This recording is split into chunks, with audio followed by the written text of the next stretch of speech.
Üdvözletem, egy újabb figura bemutató.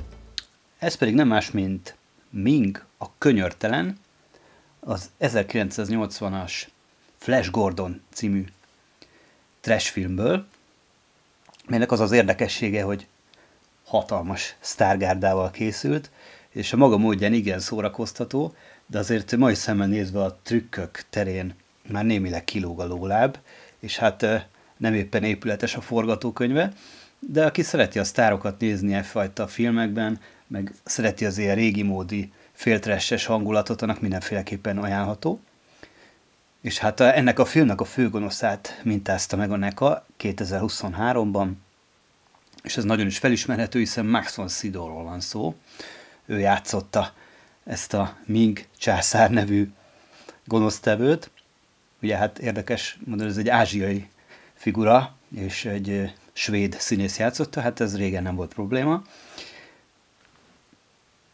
Mindjárt az arca rendkívüli módon felismerhető, nyilván a mostani számítógépes technikával megalkotott figuráknál a felismerhetőség az már abszolút módon működik.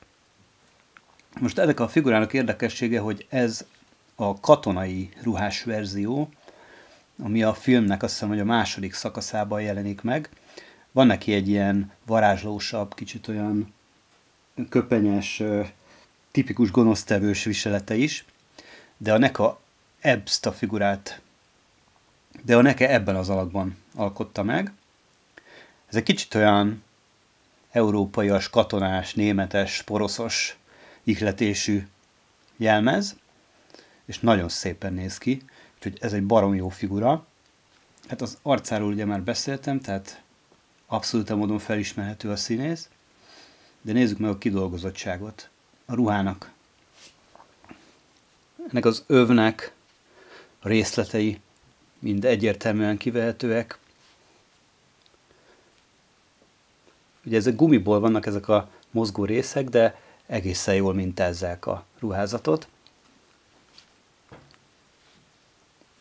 Hátul is, ugye ez itt nem mozgatható, tehát ez itt a test része, viszont itt ez a rojt, ez mozog, meg a kardot lehet valamennyire mozgatni. De azért erősen tart.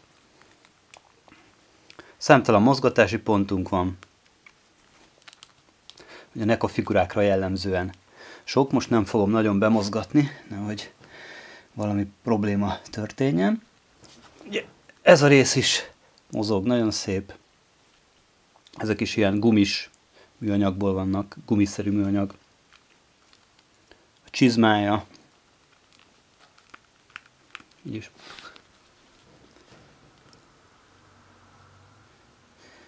Úgyhogy igazából én rosszat nem igazán tudok mondani erről a figuráról. Azt egy kicsit sajnálom, hogy a másik verziójában nem adták még ki.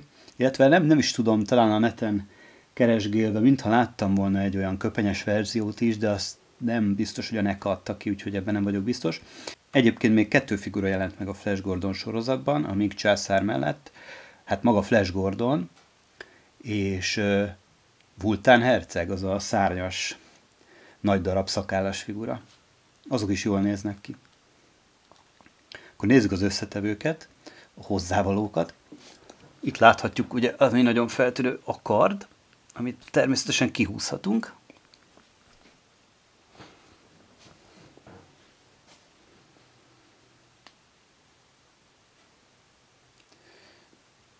Hát ez egyszerű, de nagyszerű, nagyon nem bonyolították túl ennek a dizájnját, de nem is kell. Szokásos műanyag. Ha nagyon erőlködünk, akkor akár el is törhetjük.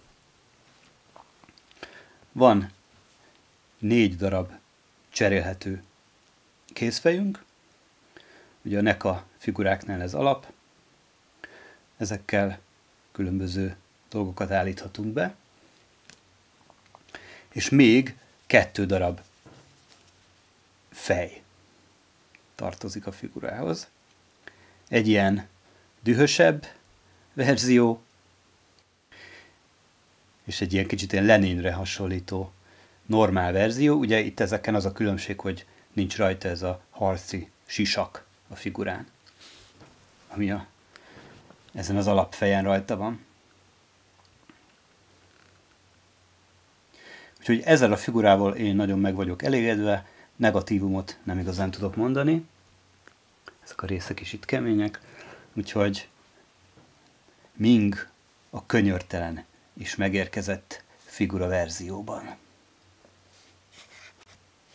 Most akkor kicseréltem az egyik kézfejet egy ilyen kardot tartani tudó verzióra, úgyhogy nagyon szépen meg tudja fogni, nem esik ki a kezéből. Ugye ezen a kézfejen pedig a csodás gyűrűje látható.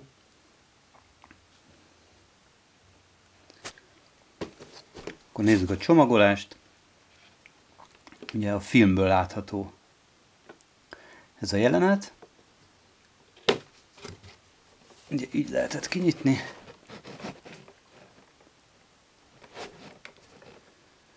Egy nagyon szép fotó a figuráról.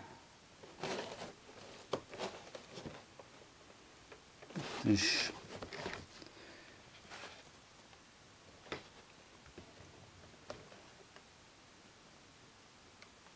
ugye itt láthatjuk a Flash Gordont és a szárnyas pacákot. Nagyon jók ezek a fotók egyébként, hogy a NECA megcsinálja ezeket a fényképeket.